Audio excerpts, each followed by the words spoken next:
Waalaikumsalam. Alhamdulillah wassalatu wassalamu ala Rasulillah wa ala alihi wa sahbihi wa mawalah amma ba'd. Subhanaka la ilma lana illa ma 'allamtana innaka antal alimul hakim wa la haula wa la quwwata illa billahil aliyyil azim. Allahumma anfa'na bima 'allamtana wa 'allimna ma yanfa'una wa zidna 'ilman nafi'a waj'al 'ilmana hujjatan lana la hujjatan 'alaina bi rahmatika ya arhamar rahimin. Amin.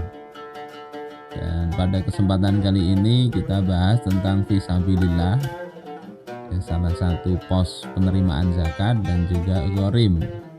Karena kalau tidak paham tentang ini, masalahnya kita sudah merasa membayar zakat, bisa jadi begitu, tapi karena salah sasaran dan kita tahu itu, tapi kita nggak ngerti batasannya, maka bisa jadi zakat kita itu tidak terhitung zakat.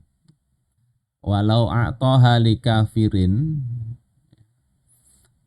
andai kata dia memberikan zakatnya kepada orang kafir atau kepada budak, atau Hashimi, Bani Hashim, atau Bani Muthalib, atau orang kaya, atau orang yang nafkahnya sudah dicukupi oleh kerabatnya, maka dia walaupun sudah membayar harta tadi itu tidaklah sah, tidak cukup.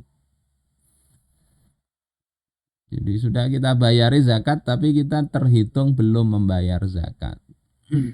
Nah, apa batasannya tentang miskin, fakir kemarin sudah kita bahas. Intinya kalau di madhab Syafi'i, orang kaya itu orang yang punya kifayatul umar al-ghalib, punya persediaan bahan makan atau harta yang kira-kira mencukupi seumur hidup dia.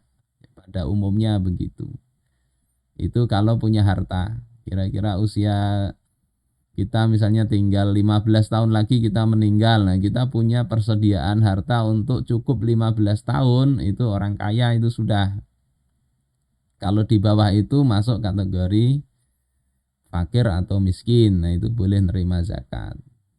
Ini yang paling sahih di dalam mazhab Syafi'i. Jadi ukurannya bukan hari per hari tapi seumur hidup. Nah, sebagian kaum mazhab Syafi'i mengatakan yang punya kecukupan 1 tahun.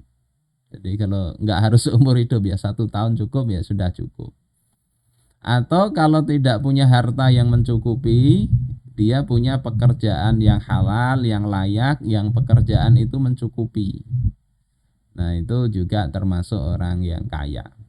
Ya nggak boleh dikasihkan zakat ke mereka. Kalau diberikan walaupun orang itu menduga, wa in dhanna istihqaqahum, walaupun ini kita duga ini miskin, tapi dugaan kita itu ternyata keliru. Maka kalau yang menyerahkan itu adalah kita sendiri, yakni pemilik, maka zakat kita itu ya nggak sah. Tapi kalau yang menyerahkan itu adalah imam atau amil yang memang resmi, maka si pemilik atau yang membayar zakat itu sudah terbebas dia. Yang punya tanggungan adalah si amil. Kenapa dia ngasih kepada yang tidak berhak? Sehingga harusnya amil itu mengambil kembali zakat yang sudah diberikan kepada yang nggak layak tadi, kemudian diberikan kepada yang layak. Itu dalam mazhab Syafi'i begitu. Jadi ini urusannya nggak gampang-gampang ya, menjadi amil. Termasuk bagi kita kalau mau menerima zakat ukur kadar diri kita, berhak nggak. Baik, ini bisa dibaca lebih jelas di Fathul Mu'in ya, halaman 253.